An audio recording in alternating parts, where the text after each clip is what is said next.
Assalamualaikum warahmatullahi wabarakatuh. Alhamdulillahi rabbil alamin wa bihi nasta'in ala umurid dunya waddin wa ala alihi wa sahbihi ajma'in.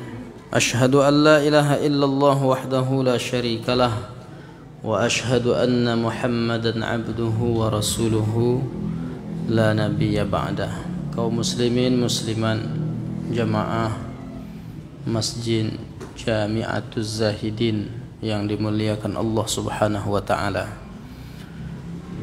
Bersyukur kita mengawali majlis ini dengan mengucapkan alhamdulillahirabbil alamin dan berselawat kita kepada junjungan alam Nabi besar Muhammad sallallahu alaihi wasallam.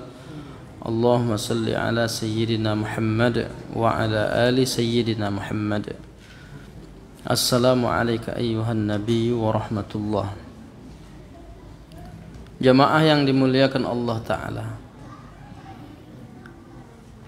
kalau hari ini kita diberi nikmat hidup, berarti hari ini kita hadir merupakan ijabah doa yang kita mohonkan kepada Allah Ta'ala. 2 bulan sebelum ini kita berdoa kepada Allah, Allahumma barik lana fi Rajab wa Sya'ban wa ballighna Ramadan. Ya Allah, berilah keberkahan kepada kami di bulan Rajab, di bulan Sya'ban, sampaikan kami ke bulan Ramadan. Sampailah sudah kita hari ini di bulan Ramadan. Maka sampainya kita ke bulan Ramadan ini merupakan terkabulnya doa-doa kita sebelum ini. Maka bersyukurlah kita ketika berada di bulan Ramadan ini, dan rasa syukur itu kita isi dengan amal soleh. Salah satunya kita datang ke masjid untuk melaksanakan sholat isya berjamaah, kemudian kita lanjutkan dengan majelis ilmu, dan setelah ini pula nanti akan dilanjutkan dengan sholat tarawih. Nah, ini wujud syukur. Jadi syukur itu bukan sekedar mengucapkan alhamdulillah. Syukur itu tidak sekedar mengucapkan wa syukrulillah, tapi syukur itu ditunjukkan lewat ibadah. Sebagaimana Nabi menunjukkan syukurnya kepada Allah lewat ibadahnya yang hebat. Ketika Nabi salat malamnya sampai bengkak kedua kakinya, diriwayatkan dari Aisyah radhiyallahu anha, kana yaqumu minal laili hatta tatafattara qadamah. Nabi kalau salat malam sampai bengkak kedua kakinya. Lalu ditanya oleh Aisyah radhiyallahu anha, lima fa'alta hadza ya Rasulullah? Mengapa engkau lakukan ini ya Rasulullah? Salat kok sampai bengkak kedua kakimu? Mengapa Nabi itu salatnya sampai bengkak kaki? Karena berdirinya lama dan darahnya turun ke ujung kaki, maka bengkaklah kakinya. Maka diriwayatkan dalam sebuah hadis bahwa Nabi salat malam, datanglah Ali bin Abi Thalib menjadi makmumnya. Dan Ali bin Abi Thalib bersaksi, setelah di rakaat pertama itu Nabi membaca surah Al-Baqarah. Ketika sampai selesai surah Al-Baqarah, kata Ali, rencana saya atau anggapan saya menduga setelah ini Nabi mau ruku, karena dah selesai surah Al-Baqarah kan lumayan panjang. Tapi ternyata Nabi lanjutkan ke surah Ali Imran. Coba bayangkan tuh, lama atau sebentar solat Nabi itu? Lama solatnya. Makanya kakinya bengkak. Tapi Aisyah ini bertanya untuk memastikan kenapa sampai seperti itu beribadah ya Rasulullah. Qad ghafarallahu laka ma taqaddama min zanbika, padahal Allah sudah menghapuskan dosamu yang lalu. Wa ma ta'akhkhar, dan dosamu yang akan datang pun sudah dihapuskan oleh Allah Ta'ala. Mengapa salat sampai seperti ini?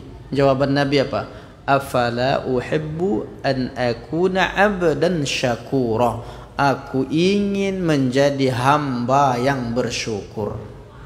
Maka wujud syukur kita, Allah sudah sampaikan kita ke bulan Ramadan, wujud syukur itu kita tunjukkan dengan ibadah kita pula. Mudah-mudahan ibadah kita di bulan Ramadan ini ibadah yang berkualitas, ibadah yang bernilai di hadapan Allah Ta'ala. Amin ya Rabbal Alamin.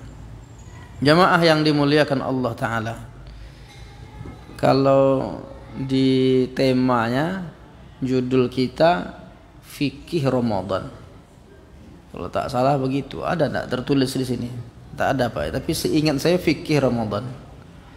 Berbicara kita tentang fikih ini, fikih itu artinya memahami.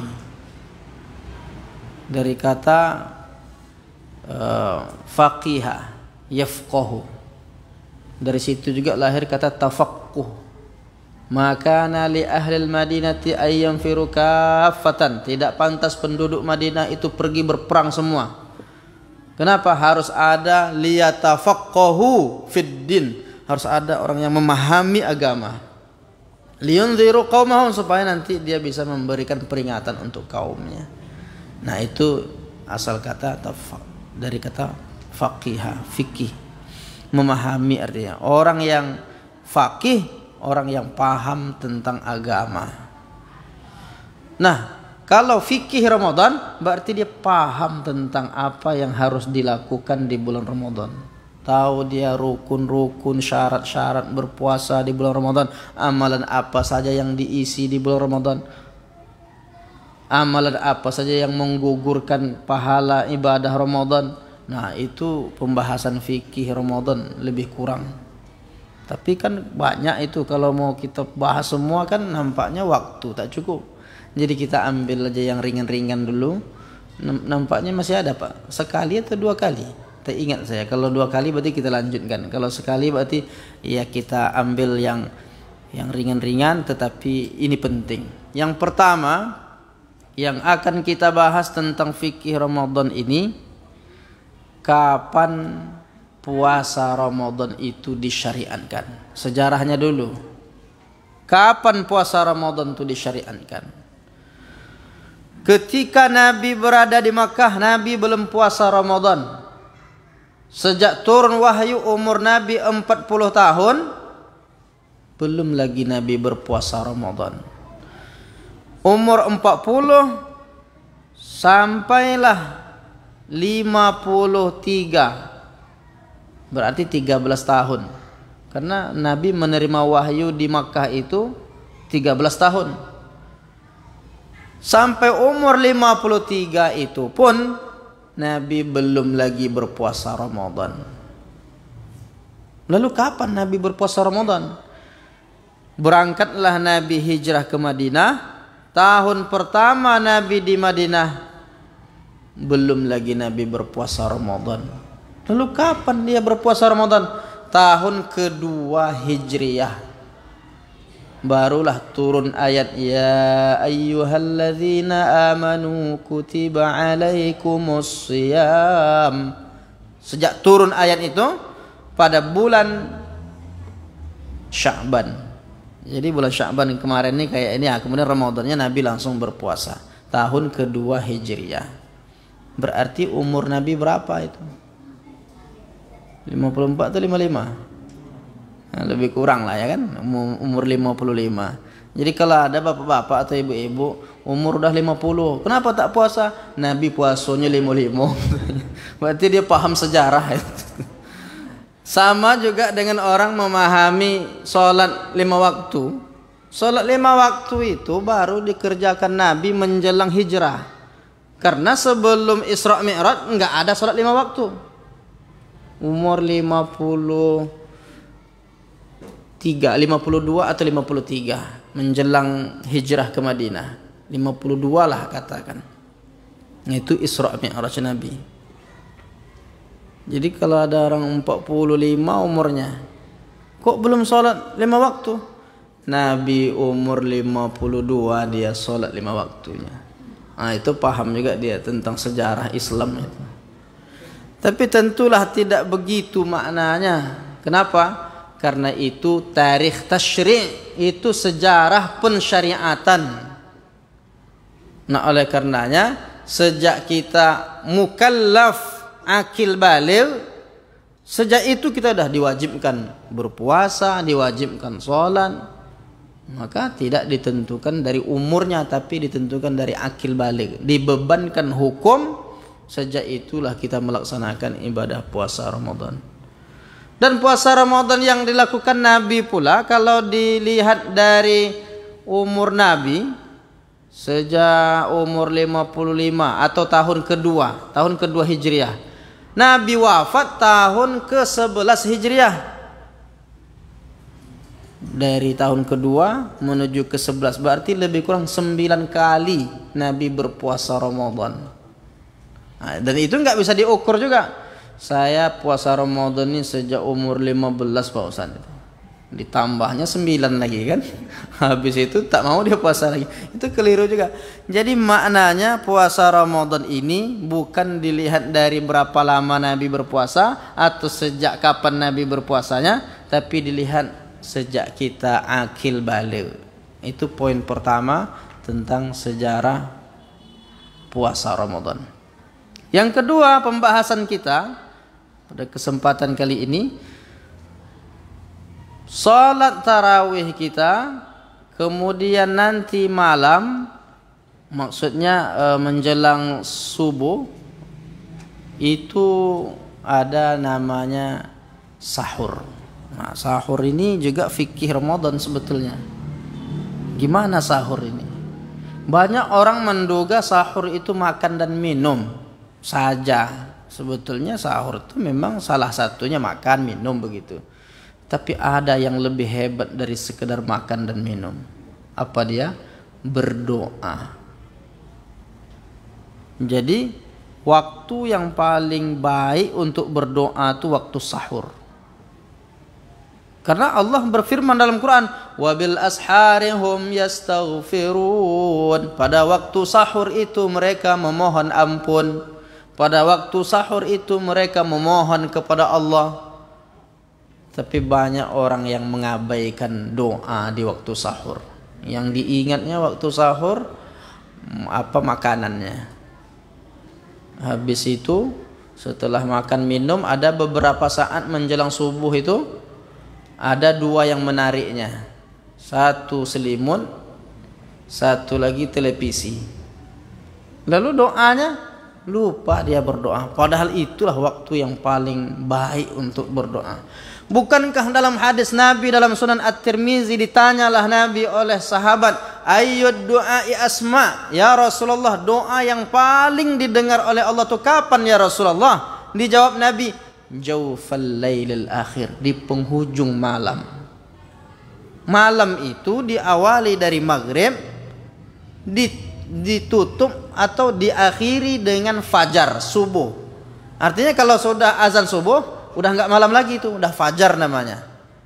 Nah, menjelang fajar itu, menjelang subuh itulah akhir malam. Itulah waktu sahur. Kalau bisa kita berdoa di waktu sahur itu, itulah doa yang paling makbul. Makanya jangan sampai sahur itu hanya sekedar makan dan minum, tapi diupayakan ada doa-doa yang kita mohonkan kepada Allah Ta'ala. Dan di waktu sahur itu terakhir kita memasang niat berpuasa. Jangan sampai setelah azan baru ingat mau berniat. Niat puasa itu makanya kalau di kampung-kampung tuh kalau mau tarawih atau sesudah tarawih itu sudah dipasangkan niat. Diajak oleh Bilal. Rahimallahu liman nawalis shaum. Rahimallah, Allah merahmati, liman nawa, bagi orang yang berniat, lis-shaum, untuk berpuasa. Disitulah dipasangkan nawaitu shauma ghadin an adai fardhi syahri ramadhana hadhihi sanati. Itu pasang niat. Cuma ada juga orang pas disebut rahimallahu liman nawa lis-shaum, habis itu tunduk, nengok orang komat kamit, dia komat kamit juga. Dia tak tahu itu melafazkan niat. Pasangkan niat saat itu. Kenapa dipasang setelah tarawih atau sebelum tarawih? Khawatir nanti enggak bangun sahur. Tiba-tiba pas bangun orang udah selesai azan. Berarti dia enggak berniat untuk puasa. Kalau sudah tak ada niat berpuasa, berpuasa juga puasanya tak bernilai di hadapan Allah Ta'ala. Malam yajma'in niyah, siapa yang tidak memulai niat qablal fajri, sebelum subuh, fala siyama lahu, maka tidak bernilai puasa baginya. Makanya ulama membahas tentang niat puasa itu mulai sejak malam pertama Ramadan. Apakah boleh berniat itu untuk 1 bulan sekaligus, atau berniat itu setiap 1 hari, 1 malam, untuk esok hari sekali? Maka seperti Syekh Ibnu Utsaimin, ulama Saudi, mengatakan bisa berniat sekali di hari pertama atau malam pertama bulan Ramadan, diniatkan untuk 1 bulan. Jika tidak ada uzur yang memutuskannya, tiba-tiba sakit di tengah jalan, enggak 1 bulan lagi itu jadinya. Tiba-tiba musafir, kelelahan dalam safarnya sehingga dia berbuka, enggak 1 bulan lagi, berarti niatnya harus diulang atau bagaimana? Oleh karena itu dalam mazhab Syafi'i, niat itu setiap hari dipasangkan sebelum subuh. Nawaitu shauma ghadin. Makanya shauma ghadin itu kan lafaz itu karena ulama mazhab Syafi'i yang menganjurkan. Nawaitu shauma ghadin, sengaja aku puasa esok hari, esok, besok nih saya berpuasa. Niatnya sekarang, sengaja aku puasa esok hari. Ghadin setiap hari berarti. Maka yang paling aman itu berniat setiap hari. Kalau mau mengikut Syekh Ibnu Utsaimin tidak apa-apa, cuma bisa tidak kita memastikan nggak ada yang memutuskannya, itu aja masalahnya. Maka yang lebih selamat, hati-hati itu setiap 1 hari puasa itu diawali dengan 1 niat, malamnya nanti niat lagi, untuk besok puasa malam ini niat lagi. Itu tentang niat. Kemudian setelah niat lalu dipasangkan, setelah itu mulailah kita berpuasa.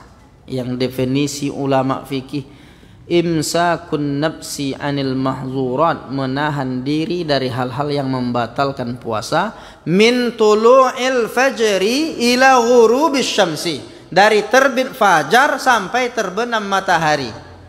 Itu definisi puasa. Makanya tulu'il fajri itu yang dimaksud fajar shadiq. Adapun fajar kazib itu masih bisa sahur. Makanya batas akhir kita sahur itu terbit fajar shadiq. Pas azan itu udah masuk waktu subuh. Itu tak boleh lagi makan dan minum. Sebahagian orang sedang makan, tiba-tiba azan, Allahu Akbar, Allahu Akbar. Ah, kan belum hayya 'alas shalah lagi gitu. Lanjutilah tuh. Ditunggunya hayya 'alas shalah baru berhenti. Udah sampai hayya 'alas shalah masih ngomong. Kan belum sampai la ilaha illallah lagi. Ternyata dah selesai 1 azan, itu kan azan masjid sini, masjid sana belum lagi. Jadi pandai betul dia membuat cara supaya dia bisa tetap makan, seperti dipermain-mainkan. Ini masalah. Makanya mazhab Syafi'i menganjurkan imsak. Imsak itu artinya menahan. Sebetulnya menahan itu aslinya ya waktu fajar subuh itu. Tapi imsak yang dalam definisi fikih mazhab Syafi'i ini yang dimaksud itu adalah hati-hati. Segera menahan untuk berhati-hati, jangan sampai nanti sedang makan tiba-tiba masuk waktu subuh. Makanya 50 ayat sebelum 50 ayat perkiraan bacaan orang beriman sebelum subuh itu sudah berhenti. Itu ditanya kepada Aisyah, wahai Aisyah, Rasulullah tuh kalau sahur makan dan minumnya kapan berhentinya? Apakah pas subuh atau gimana? Ukuran 50 ayat yang dibaca oleh seseorang.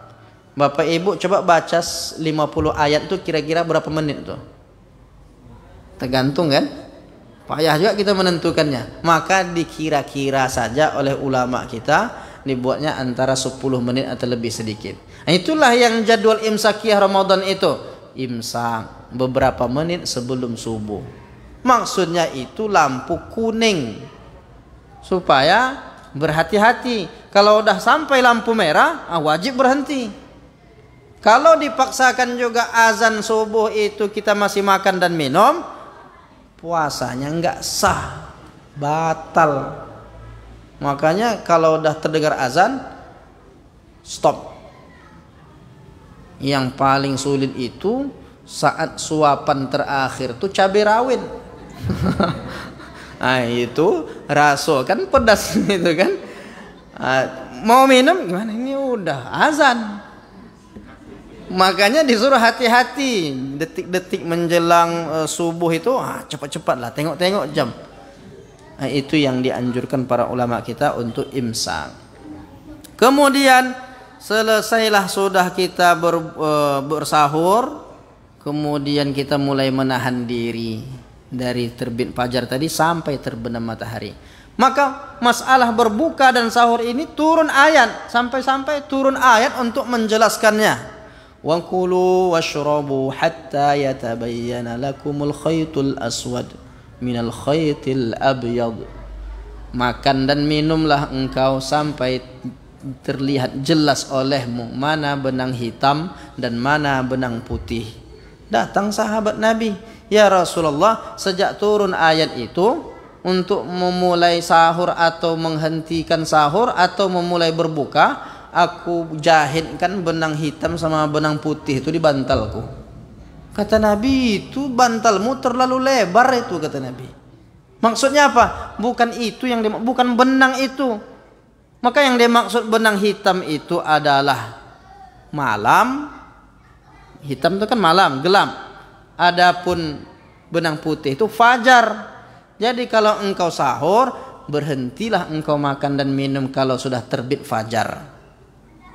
Dan makan minumlah engkau jika sudah gelap, sudah nampak benang hitam, maksudnya maghrib. Itu maksudnya, kata Nabi. Jadi ada juga orang dulu, sahabat-sahabat Nabi itu tekstual, dibacanya hadis itu ayat, dipahaminya lurus-lurus, luri-luri tabung. Itu kan lurus-lurus tabung. Ini benang, betul-betul benang. Hari ini banyak juga orang beragama tuh lurus-lurus tabung. Di antaranya apa? Jika ada orang memuji engkau, engkau ambillah pasir, engkau lemparkan ke wajahnya. Memang diamalkannya betul. Itu memang orang lurus-lurus tabung. Engkau puji saya, bawa sini dulu. Yang tak enak tuh kalau yang memuji dia tuh orang tuanya. Wih, bagus nak, hebat sekali ini. Bagus nih dapat juara 1 nih. Sebentar dulu mak, ambil pasir dulu, katanya kan. Dilemparnya ke wajah mak. Kenapa nih? Kata Nabi, kalau ada orang memujimu, lemparkan pasir di wajahnya. Itu namanya orang tak paham dengan mafhumun nas. Berapa banyak hadis-hadis itu nampaknya teks, kalau diamalkan justru jadi merusak agama ini. Termasuklah minum kencing unta, apalagi itu, dan lain sebagainya. InsyaAllah kita kaji di lain waktulah. Tapi paling tidak kajian fikih Ramadan singkat ini dapat membawa semangat kita, berhati-hati juga. Mudah-mudahan Ramadan kita Ramadan yang berkualitas, diterima ibadah kita oleh Allah Ta'ala. Amin ya Rabbal Alamin. Itu barangkali yang dapat kita sampaikan. Mohon maaf atas segala kekurangan dan kekhilafan. Subhanakallahumma wa bihamdika asyhadu an la ilaha illa anta astaghfiruka wa atubu ilaik. Wassalamualaikum warahmatullahi wabarakatuh.